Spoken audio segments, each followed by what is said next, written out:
Hi, and welcome to the Meta Magick Tarot, week 11. This is the first day of part two of the course, and we've shifted now to the major arcana. So this week we are talking about the world.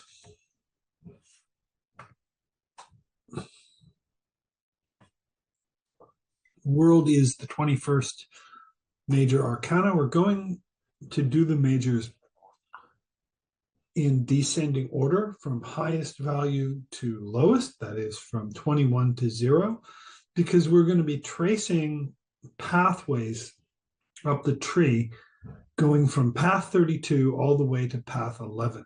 And I'll talk a bit about what the significance of these numbers is. But suffice to say that what we're doing in this course is we are following the first 10 weeks of the Sephiroth, 1, 2, 3, 4, 5, 6, 7, 8, 9, 10, down the spheres of the tree of life. And the next 22 weeks, parts 2 and 3, are winding their way back up the tree by means of these paths. And this is sometimes called the path of the serpent, which winds up back to its origin point. But the totality of this course is a complete circuit going down and back up the tree. So if you look at the diagram on the right, you will see that the 32nd path, which is the path of the world, the path to which the world is assigned, it connects Malkuth and Yesod. So it can be thought of as the place where the sleeping nature of consciousness, sort of wrapped up in its materiality and its exteriority and its separateness from things, begins to seek something beyond itself. So there is a connection to Yesod. Remember, Yesod is like the unconscious, the dream. So there's a stirring when the 32nd path is activated for the uninitiated consciousness begins to stir. And it's a bit like there is a great sleeping dragon, the entirety of the universe. And we're going to gradually awaken it and it will rise. Now, some of the assignments to the world are crossroads, because the letter, as we will see, is Tau, and it means cross. So crossroads are very appropriate. We talked about this in Malkuth. And in some way, weeks 10 and 11 blend together more than other weeks. It's that there's this turn going on, but there's this sense of inertia that occurs in Malkuth, right? The energy is grounded and anchored in Malkuth. And that inertia is still present, certainly at the beginning of World Week. Towards the middle and end of World Week, though, we'll start to feel the need to emerge. Will start to develop, and then we'll be led on to the next trump. So this symbol of inertia par excellence is the planet Saturn. So Saturn is assigned here. In some systems, the element of Earth is also assigned here. In the Golden Dawn, particularly insofar in the way that it was published by Crowley, there is seen to be a double nature to the 31st and 32nd path. And that's how they ended up adding the elements of earth and spirit to their system, because the system is basically 3 elements plus 7 planets plus 12 signs of the zodiac equals 22. So there's 22 paths, and 2 of them are assigned this 3, 7, 12. If you expand the 3 to 5 by adding earth and spirit, then you need to occupy, you need to find places for those to go. I don't use that system, actually, because I think it's perfectly fine to leave leave the elements of earth and spirit out of this because they're present in other ways and they're tacitly present. So I don't think we have to make them explicit. So I like to just leave it as 3, 7, 12. But the world is definitely connected to Saturn, Chronos, time, as well as the earth and materiality. More esoterically, it's associated with the hexagram, and we'll see why this is the case. Certainly the cross, because as I mentioned, Tau is the cross, and the concept of eternity, the sleeping body of forever, of the all being. So this is interesting because this is almost like God, almost like the divine, but the divine as an eternal substance. So Spinoza's divine substance really has a resonance here. So this is they're really considered a card of perfection and completion. But at that point, of course, completion can also be beginning as well. So here we are at the beginning in this highly grounded energy. And so we can have a look here. The 4 animals, the bull, the lion, the eagle, and the man, actually represent what's called the tetramorph.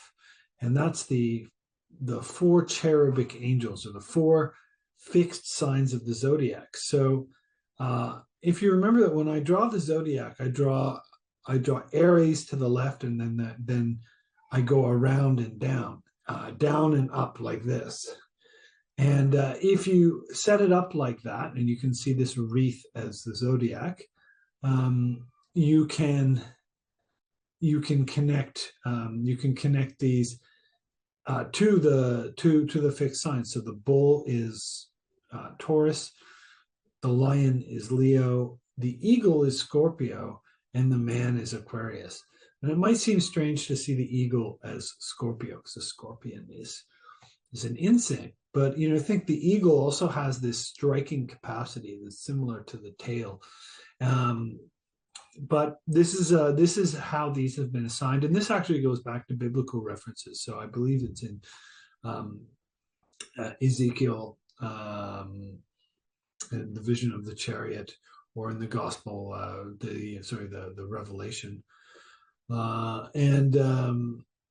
so these symbols have meant those fixed signs for a long time. So this is implying the zodiac.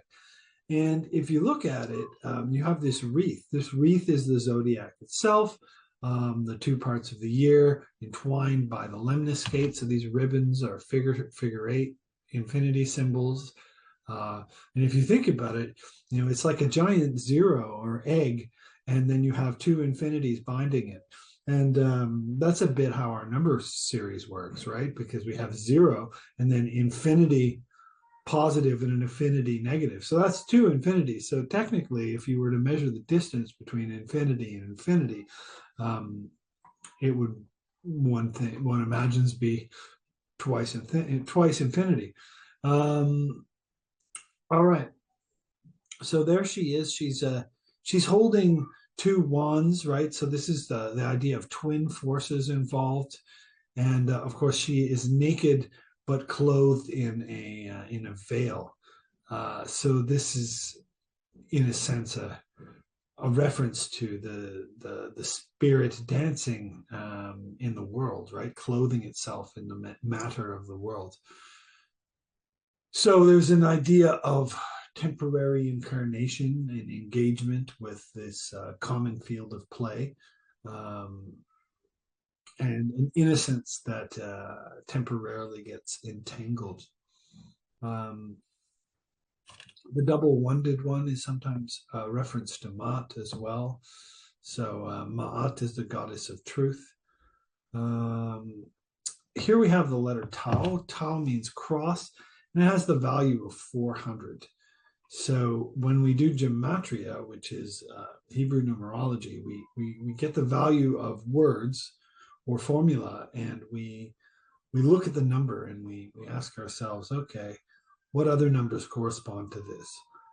What other words correspond to this number? What numbers is it related to? So it's obviously related to 4 and 10, right? Because 400 is 4 times 10 squared. So this, of course, connects us to the idea of the detractus, which is a bridge between 4 and 10, and concept of stability, the square, the crossroads, 4 directions. So there's a real anchoring here, I think you can say. And that's what Tao gives us. Tao is also a cross, and we'll see later that there are other cards that relate to the cross. And so this has all sorts of correspondences. The reason we learn these things, and I do recommend you memorize the letters and the numbers, is because it enables us to make this wild kind of tapestry of connections that are part of an imaginary structure. But that imaginary structure allows us to intensify attention, and it allows us to retain memories and context that otherwise we would not have. In other words, it gives us access to an oral tradition, which is very powerful and helps us keep context and keep form. So the letter Tau. Here are some versions of this card. The one on the left is by Elise. Elise Urso has taken my course a few times and has collaborated with me on quite a few projects. She's a really brilliant artist and a printmaker, in my opinion. And here's an example of one of her prints that she did in my course. And this is of a gate. And this is very kind of a fairy idea here. So this is the world, but it has a very fey sense about it. Almost this forest goddess beckoning us into the thicket. On the right is a design of my own, and I strongly believe that we can communicate with the forces that are the tarot. So the cards are just a point of access to the tarot. They're cue cards. But what we can do is we can deliberately ask our imagination, like shining a spotlight on a particular symbol, and we will start to get images from that. And this is a process known as scrying. And scrying is a key way for getting inspiration and information. Information might be a difficult word to use in this context because it's not factual information, but it's aesthetic information. So one of the symbols that jumped out to me very, very, very strongly was the symbol of footsteps. And so the footprint is a symbol, it's often a symbol of the Buddha, but it's a symbol of contact with the ground, contact with the path. So if you can have a look at this piece that I did, you have the footprints that are connecting with the ground. You have this, which represents the path. This line is the path. This is an Ouroboros. The beginning is the end. It's the sort of skeleton of an Ouroboros, right? And then it's all within an egg, and an egg symbolizes potentiality. And this is what is, I believe, called apocemic or asemic writing, asemic language. So this doesn't have any meaning as such. It's nonsense. But as it turns out, that nonsense is the basis of sense. It's not like we start with sense and then it gets excessive and becomes nonsense. We start with nonsense. Think about a child speaking. We start with nonsense and gradually sense comes out of it. So nonsense and nonsense words are very, very close to the magical, and they can create worlds because they don't mean anything. So if you find yourself asking, well, what does the name of God mean? What does this magic word mean? It doesn't mean anything. And that's why it's powerful. It does something. It is a world constituting nonsense. So this is an example of that in writing, world constituting nonsense. And it's evocative, and it instantiates this card as a symbol of presentness and being in the world, being in contact with the world. On the left is from a glyph. So we've seen this work before, or we've seen Guy Sexty's work before. The title of this is often given, this is a Golden Dawn title, The Great One of the Night of Time.